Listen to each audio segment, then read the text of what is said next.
Right, so I'm sure many of you, fellow TV watchers, you've seen The White Lotus, very popular show. And we have thoughts on season 3, some strong thoughts. Many thoughts. Yeah, many thoughts. But the writer, Mike White, was interviewed by Variety, and he recently said this when reflecting on the criticism that season 3's received. I mean, I'm 54 years old. I'm not a kid. I've been on reality shows. I know what it's like to be criticized.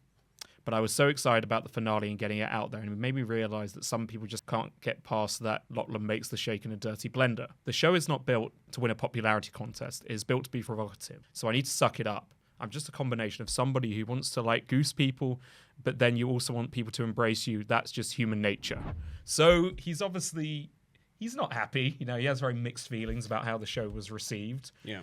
And what do you make of his response? So he's essentially just saying that all the criticism is deriving from that one scene where Lochlan, the character... Yeah, I guess he's weirdly like honing in on that for some reason. Yeah, I mean, I suppose it's a bit of an exaggeration, a bit tongue-in-cheek. Like, he knows that there are probably more issues, but he probably didn't expect that there would be such an outrage at these details. Yeah. No, completely. No, I completely get... You know, like he's defending his own work. And I'm sure he didn't, like you said, he didn't expect the criticism to be this strong. But to me, it does kind of read like a little bit, okay, he's okay with people like having their own opinion. But it's still like, well, you're wrong. I understand it. It's not a nice feeling, is it, when people criticize your work? No. But I mean, again, if he's just assuming that it is, like I said, it's probably tongue-in-cheek, but if he's just assuming that's the only issue, I mean... Just to give it context, there's in the finale of season 3 of White Lotus, there's just a stupid scene where, what's his name, Lochlan? Yeah, Lockie. He drinks from a used blender, and that's just a plot device to make something very, very kind of constructed happen that kind of just feels very contrived. And I don't know, it just stuck out for a lot of viewers in particular for that last scene. The defense that many people have given for that, including the actor, is that like, oh, he's just, you know, he's a silly teenager, he's a teenage boy, which I don't buy for a second. Yeah. Anyone would clean that blender out. That's the thing. Like, what the fuck, man? And I think it's just because White Lotus has kind of built itself up to be the kind of show that doesn't really play games like that. You know, fast and loose with details like that, where characters make decisions that are questionable in terms of just believability, you know? Absolutely. So, and that kind of links to our own thoughts on the 3rd season. You know, we weren't a fan of it. Yeah, there's going to be spoilers in this conversation, a ton of spoilers. So if you haven't seen it, go and watch it. It's a show that very much has a hardened fan base because it's shown how brilliant it can be. You know, in a way, somewhat similar to Black Mirror. People are harsh with White Lotus, but with good reason. Because especially the 2nd season, it was fantastic. Did you prefer the second to the first? Oh, definitely. Yeah. And the first is still great if you look at it as like a fun little like screwball comedy. But for season 2, everything was just like perfectly done. Never a dull moment. Excellent performances. Just really smart writing. And going into season 3, he had a lot of pressure to deliver. And like at the beginning, this was very much a slow burn. I'm sure like you felt that. And I tried to give it the benefit of the doubt. I was like, okay, I appreciate what he's doing. You know, this is a little slower, a little more like a little more meditative, so to speak. But when it came to the finale, there was just so much wasted potential. Yeah, this is the thing with these anthology series. Yeah. It was built. So the thing with me is I like build up in shows. You know, you get the feeling of momentum. You get the feeling that things are all coming together. You're like, oh, all these details, and particularly with season 3, there's a hell of a lot going on, just in terms of the character dynamics, and like we say, there's just so much potential in terms of the plot, and the setup was there. But there was so much setup in season 3. It was unbelievable.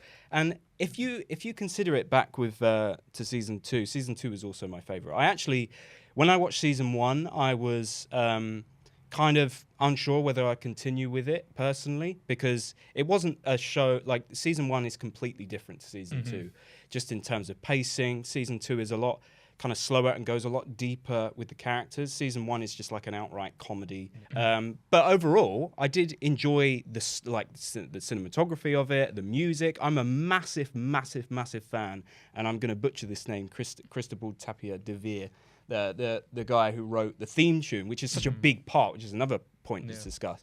A big part of White Lotus is the theme tune, and he wrote and he did all the music, and every single thing that I've enjoyed, where I've been like, oh, I can hear the music there. I like what's going on with the music. I look it up and I'm like, oh, it's Cristobal Tapia de Veer. He's just got a very distinct sound to him, and I always love his work. He did an episode of Black Mirror called Black Museum. Oh, really? I didn't know he did the music. Yeah, and the music in that episode is fantastic, and you see a lot of similarities in it, and you see just like the twanging sounds and all the weird. He's just the instrumentation with his music is so unique, and he composed some of the music in Smile 2 as well.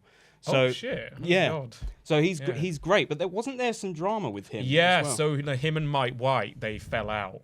Right. I mean, who actually fell out with who? It's kind of like it's hearsay, but he doesn't want to return for season 4, right? Which I think really is a shame, because the music is what gives this show its atmosphere. Yeah, for sure. And just and a lot of its identity, especially in this season, actually. And that is one of the few positives that I will give season 3. The music was excellent, like with every season of the show. And not to say another composer can't come in and do an amazing job. Was the theme tune music, because it was different, wasn't it? Yeah. Season 3. Was it Cristobal? Oh no, it was still him. It was still him, yeah, but it was very different. I remember the outrage, the outrage with fans. And going like, why do we not get this theme tune? Yeah, Why? Like, it's such a staple of White Lotus, that. And there was some other weird thing, but I actually came to quite enjoy the music after a while. Like, the theme tune in itself. Especially the season 3 theme tune, it kind of grew on me. Yeah, once I got used to it. Like, I'm all for like a TV show evolving and trying different things, and it's a fucking anthology show for God's sake. So, fair play. But I think above all, the main problem with season 3 is that it felt like a lot of it was created just to shock you. And specifically, we're referring to those two brothers. If you've seen the show, you'll know what we mean. If you haven't, spoilers. Yeah, they have some fun together, and let's just cut the bullshit. Let's just talk about the plot. Everyone who's listening to this, we've mentioned that there's spoilers. Yeah. If you haven't seen it, you obviously, and you're still watching this, you obviously don't give a shit about spoilers. So, with the dynamic between the two brothers, okay, it was unusual. It was kind of interesting. It was uncomfortable, and White Lotus never shies away from sexual uncomfortableness, cringe, and all that sort of stuff. And I was kind of down for where it was going. It was like, okay, these brothers got together one night with these bunch of girls. They all got high, and they did something very, very questionable. Very naughty. Like, very naughty. That's the correct word. Yeah. Okay. Interesting that that Mike White came up with that idea. Where is he going to go with this? No. And he went nowhere with it. It went, absolutely nowhere. Where did it go? Where did that plot line go? I took from it is that Lockie is just a fucking weirdo. Exactly. The only explanation they give is like, because I wanted to please you. Yeah. What I do in this family, and it just doesn't work. So in response to him saying, "Oh, it's just about the blender," all that stuff. There are so many more things wrong with this season, and it was like I was so down for giving it the benefit of the doubt. Absolutely. Every single week, I remember we were discussing like, look, I'm really hoping this pays off, and that's the thing with the style of anthology shows. You've got 8 episodes, okay, and then the next season is about completely different characters, completely different situations, completely different relationships. So it's in a vacuum, okay? Everything, the setup, the payoff, is all going to happen within these 8 episodes. And when it gets to episode 6, and you're like, wow, we've got 2 more episodes coming, and nothing basically has happened in terms of payoff, it's just like, wow, I'm just literally watching things build up, and like nothing's happening. And that can be great. Like, but don't get me wrong, like even with season 2, it was almost the same thing. It was like things were building and building and building, compounding on top of each other. Sorry to jump in. I think the big difference with season 2 is that every storyline just worked. You were engaged with every single one. Yeah. Every character. The grandfather, his son, the grandson, the prostitutes. They all kind of Tanya and like they're all Quentin, tangled in with each other in it all such a perfect intersected way. or didn't intersect, but it was always engaging. With this, every other character just felt like a detour. I mean, there were interesting elements, like the thing with Walton Goggins and like his revenge plot and that fucking Sam Rockwell scene. Yeah. But what I mean, again, that was I didn't even know what to make. again, that was that. just a weird kind of thing that happened. That kind very well performed monologue. Yeah. But I also came out of it thinking, what was the point? Did you just put that in there to like to shock us? And Jason Isaac's character, what the hell was he doing throughout the whole season? He was just he's such a moping good actor, around. Man. He's so good, you know. Yeah, like, he's great. No, again, none of the performances are really bad. No. But especially with his character. Oh, he was annoying. Oh, he God, was just doing nothing. How many throughout the whole times are we season. going to see him like think about killing his family or almost kill? It was just so long. It got tiresome after a while. That's the thing that's so frustrating is that there are so many elements in terms of, you think about the cinematography and the music and just the cast. They always get even the potential for the plot to pay off. Like there are interesting dynamics, but there were so many contrivances, even with just like we're speaking about the finale, so many stupid things. So when it comes to the kid character, the weirdo, what's his name? Lockie, yeah. When he supposedly dies, and you've got him, laying in his father's arms on top of the pool, and it turns into this weird little like art film. Yeah, it's like a Vision surrealist Quest. moment where he's like drowning in the pool, and it's like you got this sad music, and you're kind of like, am I supposed to feel like sad for him? Like I don't give a shit about this character because the way the writing is. He wanked off his brother just to put it. Again, it's not lightly. like it's not like he podcast. It's not like he deserved to die or anything. It's not like I'm going, haha, it's funny that he's dead. But I'm thinking, why are you putting sad music? Yeah, this guy's a fucking weirdo. I don't really care that he's dead, and it was a fake out anyway. So that's just shitty writing. With the finale, we've got to talk about the whole Walton Goggins thing. Yeah. So it's the whole red herring is that he's looking for his father. He goes to meet Sam Rockwell, meets this guy, and then he thinks, oh yeah, justice has been served. I've got my revenge. Which I think that scene was kind of questionable in terms of just like the payoff. Even before the finale. When he confronts him. Yeah, and it was like, okay, because this has been so built up. And then the final twist is that it was his father. And it was such lazy writing. That was lazy. Because it just makes the last episode completely pointless. Instead of like trying to, like egg him on, why wouldn't you just tell him, oh yeah, I am your father? It was so wasted. What was that? This is what I don't understand. Because Mike White is he's not a bad writer. He's not stupid. He's shown us how great he can be. He's a very intelligent guy, but I don't get what I was meant to feel. That was the problem with this season. And it was so kind of I was questioning it the whole time, but not in a good way. It was such a cartoony reveal as well. It was like, he's your father. And it's like, even the old woman in the back, she could have told him that before he shot him. But it's like, it's more dramatic. Like that 2 episodes ago. She could have told him ages ago. He could have told him when he confronted him. Like, there just weren't any reasons for it. And there's no explanations behind these questions. Like, there's no reasons. Armor. There's plot armor. It's massive plot armor. Everywhere. We need him to be in the finale. Yeah. Deliver it, but the girl and the women. We need to talk about the women as well. Oh God, what's her name? Leslie Bibb. That's it. Yeah, Sorry, the dynamic between the women. What did you think about them? Not that it didn't have potential. Again, everything in this season and in White Lotus in general, even if it's not done well, has potential. There's always a good foundation and a good concept there. But again, it's interesting him like showing the dynamic of female friendship. And especially because they're I guess somewhat middle aged. And it was interesting to explore how toxic the dynamic was as well. And that was interesting. But I didn't know what was I meant to feel. And maybe it's a personal thing, but I just came out of it thinking, okay, are we meant to sympathize with these characters? What did you think of the final monologue when they're together? Oh, I thought it was trash. You thought it was trash, It was absolute trash. And you had everyone on Twitter being like, oh my God, this is like so inspirational. Yeah, this is someone on Reddit. Yeah. Laurie's speech during the dinner was so poignant. The raw vulnerability, I teared up. It's a moment that we all experience at some point when we feel disconnected from our striving and our isolated worlds, and it all seems so bleak. And yet it was so powerful when she articulated her feelings, recognizing the humanness of it all, blah, blah, blah.